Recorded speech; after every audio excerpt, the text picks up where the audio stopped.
मोदी सरकार के 3 साल पूरे होने जा रहे हैं। सरकार के 3 साल का जश्न 20 दिन तक चलेगा और इसकी शुरुआत कल से होने जा रही है। जश्न की शुरुआत पीएम मोदी सुबह 10:30 बजे धौला सादिया पुल का उद्घाटन कर करेंगे। सरकार के 3 साल पूरे होने पर देश को न केवल उसका बल्कि एशिया का सबसे लंबा धौला सादिया पुल मिलने वाला है। असम में ब्रह्मपुत्र नदी के ऊपर बना ये पुल 9.15 किलोमीटर का है। एशिया का ये सबसे लंबा पुल असम के जिला तिनसुकिया में बना है। इसके बाद पीएम दोपहर 12:55 पर गोगामुख में इंडियन एग्रीकल्चर रिसर्च इंस्टीट्यूट का शिलान्यास करेंगे।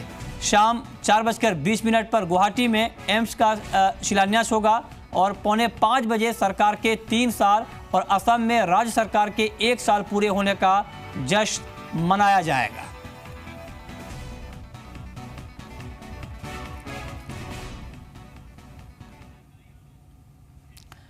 और इस पर ज्यादा जानकारी के लिए हमारे साथ जी बिजनेस संवाददाता आलोक प्रियदर्शी हैं। आलोक, कल से एक मेगा तैयारी यहां पर की गई है, 3 साल का जश्न यहां पर शुरू होगा और क्या क्या जानकारी है आपके पास? जश्न को किस तरह से आगे बढ़ाया जाएगा? देखिए, जो मोदी सरकार का 3 साल पूरा हो रहा है और उसके उपलक्ष्य में जो असम का चुनाव किया गया है, अगर देखें तो ये आर्थिक, सामाजिक और तीसरा जो सामरिक, तीनों दृष्टिकोण से और साथ ही साथ उसमें राजनीतिक भी जोड़ लिए, इस चारों दृष्टिकोण से असम का चुनाव बिल्कुल सटीक तरीके से मोदी सरकार ने किया है। अगर देखें तो जो सरकार की पॉलिसी है जो नॉर्थ ईस्ट को डेवलप करने की और वहां पर ज़्यादा इंफ्रास्ट्रक्चर क्रिएट करने की, सबसे पहले अगर उसके बारे में बात करें तो धौला सादिया का पुल अपने आप में एक बड़ा महत्व रखता है, क्योंकि ये एक ऐसा पुल है जो दो असम और अरुणाचल को जोड़ता है और साथ ही साथ ये चाइना बॉर्डर तक भी पहुंचता है। अगर देखें तो इससे वहाँ के लोगों का जनजीवन बहुत ही कह सकते हैं कि आसान होगा। साथ ही साथ जो एक पॉलिटिकल मैसेज है वहाँ का, वो ये भी है कि आने वाले दिनों में वहाँ पर त्रिपुरा में चुनाव होने वाले हैं, अरुणाचल में चुनाव होने वाले, मेघालय में चुनाव होने वाले हैं। तो एक पूरी तरह से सरकार की कोशिश यही है कि वहाँ पर बीजेपी का प्रचार प्रसार भी हो। इसके अलावा जो 2 अरुणाचल और असम को जोड़ने वाली जो ये पुल बना है, वो अपने आप में इस तरह से बेमिसाल है क्योंकि इसकी इतनी जबरदस्त कैपेसिटी है कि ये यहाँ पर टैंक और इस तरह के जो बड़े वाहन हैं वो भी ढो सकता है। तो ये जो चाइना का बॉर्डर है वहां तक भी साजो सामान, रक्षा उपकरण आसानी से पहुंच सकते हैं। तो ये दृष्टिकोण से भी इसका महत्व है। और सबसे बड़ी बात है कि असम में जो बीजेपी की सरकार बनी थी उसके भी 1 साल पूरे हो रहे हैं। सर्बानंद सोनोवाल की सरकार 3 दिन पहले ही 1 साल पूरा की है, तो वो भी एक अपने आप मैसेज। तो 3 साल मोदी सरकार के, 1 साल सर्बानंद सोनोवाल सरकार के, आगामी विधानसभा चुनाव और साथ ही साथ जो पूरे इलाके में बीजेपी की अपनी पैठ बनाने की कोशिश है और वहां के लोगों की जिंदगी आसान करने की कोशिश है, और साथ ही साथ रक्षा के दृष्टिकोण से भी इस पुल का उद्घाटन करना अपने आप में मोदी सरकार का बहुत बड़ा मैसेज है ये। जी, बहुत बहुत शुक्रिया आलोक आपका इस पूरे अपडेट के लिए।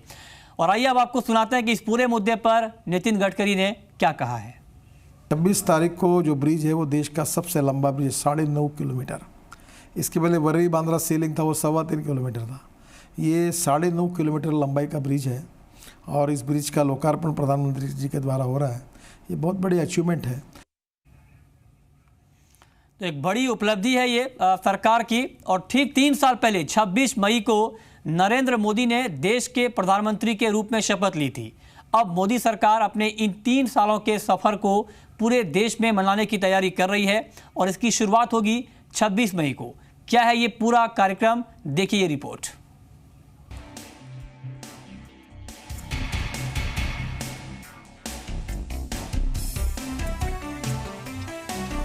मोदी सरकार ने केंद्र की सत्ता में ऐतिहासिक जीत हासिल करने के 3 साल पूरे कर लिए हैं। सत्तासीन मोदी सरकार इस जश्न को बड़े जोर शोर से मनाने जा रही है।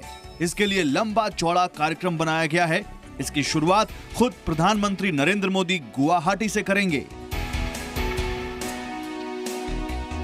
26 मई से 15 जून यानी पूरे 20 दिन तक चलने वाले इस कार्यक्रम में पीएम मोदी गुवाहाटी के अलावा 4 और शहरों में जाकर कार्यक्रम करेंगे। इसमें बेंगलुरु, पुणे, कोलकाता, जयपुर या कोटा हो सकता है।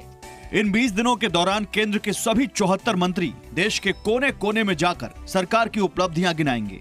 इसके लिए 900 शहरों को चुना गया है। इस बेहद लंबे चौड़े कार्यक्रम के लिए पीएम मोदी के नए नारे यानी न्यू इंडिया नाम से कैंपेन चलाया जाएगा।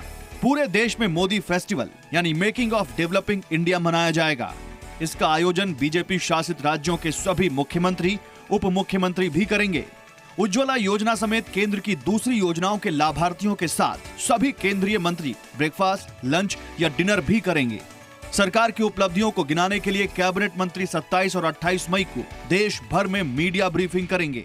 इस दौरान गैर राजनीतिक लोगों से भी मुलाकात की जाएगी। पीएम मोदी केंद्रीय योजनाओं के 2 करोड़ लाभार्थियों को चिट्ठियां लिखेंगे। 15 दिन में 10 करोड़ एसएमएस भी करने की योजना है। सबका साथ सबका विकास नारे के साथ सत्ता में आने वाली मोदी सरकार 500 शहरों में इसी नाम के साथ कार्यक्रम करेगी। टैगलाइन देश बदल रहा है में अब भारत उभर रहा है लाइन जोड़ी जा सकती है। हर मंत्रालय अपनी अपनी उपलब्धियां गिनाने के लिए बुकलेट भी जारी करेगा, जिसका शीर्षक होगा तब और अब, यानी यूपीए वर्सेस एनडीए। 26 मई को सुबह देश के 400 अखबारों के फ्रंट पेज पर सरकार की उपलब्धियों का विज्ञापन होगा। किसान, मजदूर, महिला, युवा, दलित, पिछड़ा सहित 7 वर्गों पर फोकस किया जाएगा। जिन राज्यों में बीजेपी का संगठन मजबूत नहीं है और चुनावी राज्यों में फोकस करते हुए 300 मल्टीमीडिया एग्जीबिशन लगाई जाएंगी। टीवी और रेडियो पर 30 और 60 सेकंड के विज्ञापन दिए जाएंगे। सरकार चाहती है कि इन 3 सालों के दौरान जो भी योजनाएं चलाई गई हैं और जो भी कामयाबियां हासिल की गई हैं, वो जनता के बीच पहुंचे। नरेंद्र मोदी के प्रधानमंत्री बनने के बाद से 9 राज्यों में बीजेपी की सरकार बनी है। यही वजह है कि बीजेपी और केंद्र सरकार के हौसले बुलंद हैं और नजर 2019 के लोकसभा चुनावों पर है। ब्यूरो रिपोर्ट, जी मीडिया।